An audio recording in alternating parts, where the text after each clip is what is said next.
turn your phone while recording. All right. Thank you so much for coming back to Sarita Talks. Oh, wow. We've had some great people in the audience. We've had some great people reach out to us. And more importantly, we've had guests that are willing to come on who are changing the world, who are future thought leaders. You know what I'm saying? Yes. Yes. And he is worth the lead of. His name is George Norman. George, Free Air Books. Please tell the audience about it and tell us about yourself. Thank you, Sarita. Thanks for having me on. I appreciate everything you're doing in the community as well. My name is George Norman, co-founder of Free Air Books and Publishing. It's a nonprofit publishing house created to elevate disenfranchised voices and ideas.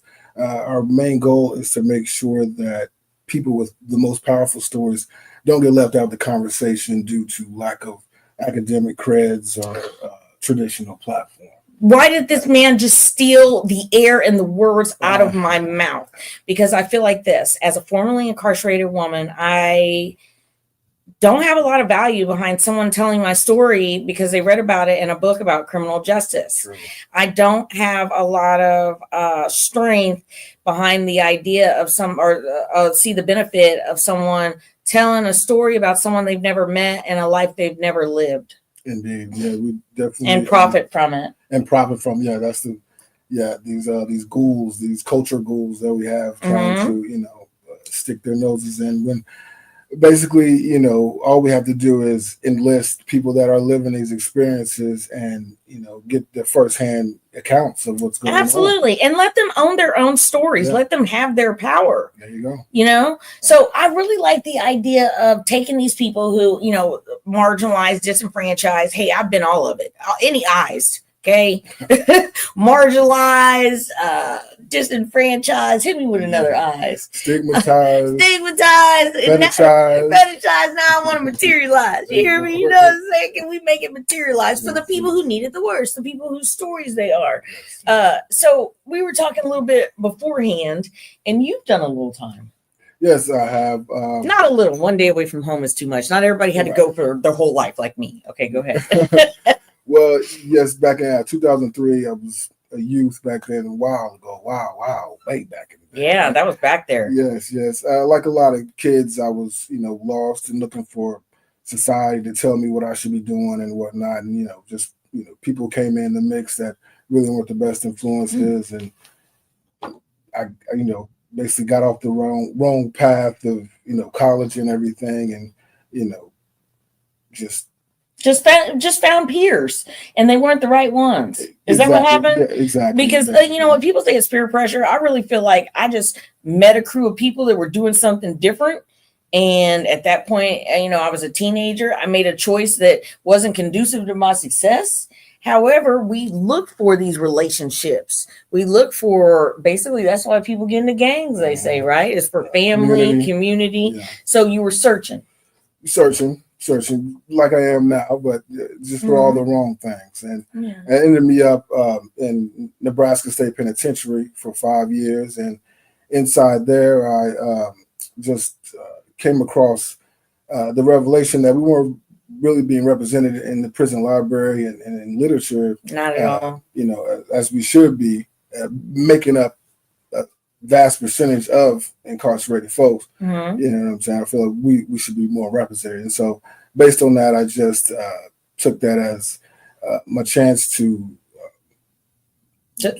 create something like this, to offer people a creative oxygen, hence the name Free Air. I love it. He didn't tell me that. Creative oxygen, something we need. I love that. Exactly. So there's so much stigmatization around publishing books, and what we've learned is, first of all, most of the time people don't have the money to publish, exorbitant fees. Secondly, there's a kind of academic pressure based on certification and title, and I don't have enough cred. Enough people won't, I'm not seen enough, or my story is too marginalized for people to relate or to. It just couldn't be me. A lot of times we're not ready to step into a role that's perfect for us. That is saying we can do it because we don't believe in ourselves. Exactly. Sometimes people do need a kick in the butt. They do. And that's what we're here for as well. We workshop people. Our main Our main source of funding right now is through our bookstore, our online bookstore, which is freeairbooks.com. Yes, check it out. There's some Right. really good. Listen, first of all, it's a nonprofit and they're helping people. But second of all, excellent titles. I was browsing through the titles and I'm like, yeah. And part of it was too, some of these books are no longer in bookstores. So you're saving them from a landfill. Mhm. And what you're doing is really making sure that the community, everything is kind of staying cyclical. You know, we're still using reduce, reuse, recycle is what they used to say. Indeed. And we're big on the banned books. Oh, yeah. Stance that the administration is taking, whitewashing history and whatnot. We make sure that representation is key and everything's transparent. Yes. So explain the publishing process just a tad for me, if you don't mind. Well, specifically with people that want to get published, that don't have the time to do all the editing, cover design work and whatnot. They want to get self-published and get there quicker than traditional publishing, which would incur a lot of vetting, a lot of explain that. So they want to self-publish, but it comes into a lot of vetting. Like what are you investigating? What are they looking into? Well, when traditional publishers, they mainly are university presses and parallels to that. So they basically have the students, the professors, and things like that. They, like Penguin Books, for instance, they kind of feed off of like the academia. They don't look outside of. They don't look at regular people. Yeah, they're not looking for the regular man's story. But so publishing, how is the big man, the academic, getting his work published? Is he putting money in? And what differentiates the academic and the person with access to resources getting published as opposed to someone who needs free air books? Well, yeah, someone who would need free air books would be somebody, first of all, who doesn't have the money for independent publishing, someone who doesn't have the time for independent publishing, someone who kind of needs their book workshopped and edited and looked over. Wow, these are all things that are high value. High value, high dollar. Indeed. And yeah, we're all doing it through. Can I talk about the Dreams Preferred Scholarship? Yeah.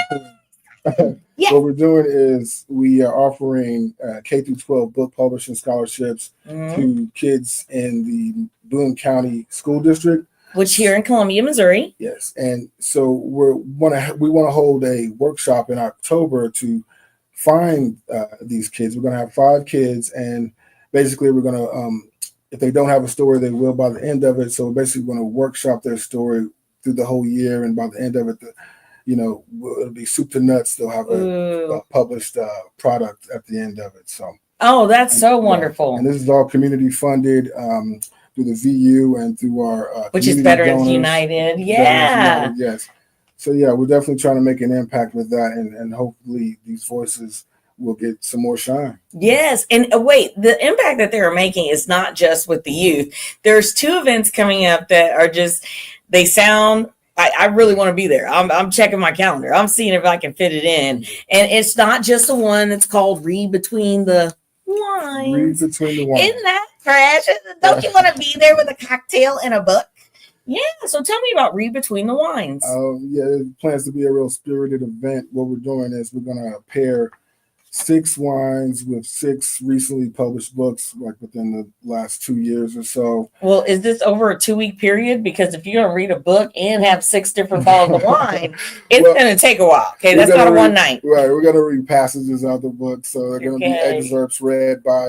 Hopefully, we're trying to round up people now. Hopefully, like celebrities to read these books, all for a good cause to support the Dreams Preferred. I love program. It. I love it. Yeah. No, go ahead. You. And also, we're taking like book nominations, kind of to see what people are reading, to see people want to read, so we can vote on the featured books for this event. So I love that. So grown-ups too. The grown-ups book definitely fair. Grown, 21 and up. Oh, 21 up for the Reading Between the Lines. Yeah. Okay, of course. Yeah, you can't bring your kids to That's that not- one. I would hope not. You know, it's by that sixth passage. You know, it doesn't matter. Hey. We're having a Waymo outside for the guys too. So the Grown Ups Book Fair. Tell us about that. Yeah. This Saturday we're gonna have the Grown Up Book Fair. We're gonna be over there at Rose Music Hall. They're throwing it. That. They got all the bookshops, Skylark, Black Tea, Sabu's. Shout out Black Tea. Indeed, Candace. Shout out Black Tea. Right, Yes. right. So we're all going to be there, and we're going to be pushing out our product. To basically remember the Scholastic book fairs that we had as a kid. I was thinking of that. Yes, like I need $3.50. If you give me $4.25, I can get 3 books and a bookmark. Right, exactly. Right. So everybody, the vendors will be out there selling their wares and whatnot. So it should be a real elevated time. I know. I'm pretty sure it will be now. I see you have a couple of books with you. Oh, yeah. Show us what you got. We got a few books that are published by artists that we've met. And shout out to Brittany Hildebrand at Writer's Block. Brittany, this has been I just love shows like this. Who else do you know that I know so we can shout them all out at one time? I think Ray. We said shout out Ray. Oh, yeah. Influence, indeed. We're working with people in the These community are wonderful. trying to get these voices heard. Let's give it some titles. We've got Searching by Bukuru Duodone. He's a teacher in town. He's very introspective about the immigrant experience in America. Okay, very poignant, and it's a book of poetry. Yes. Beautiful. Park Bench Philosopher. Yes, another book of poetry by J.D. Vell. Okay. Another local guy. I think he teaches at Westminster. All right. Yes. And we have Parenting with Love. Tips about raising kids with disabilities by Lisa McBride. Yeah, these are wonderful. A lot of good stuff there. Wonderful. Yeah. So someone comes and they might need that workshopping. They need some. Oh, these are for me? Yeah, keep them. What? I love it. This, you know what? Let me tell you this. Okay, so I had a lot of guests come on my show, right? And a lot of them have products. I swear, okay, because I got like 70 episodes. Let's just say George Norman is the first one to give me some of the product.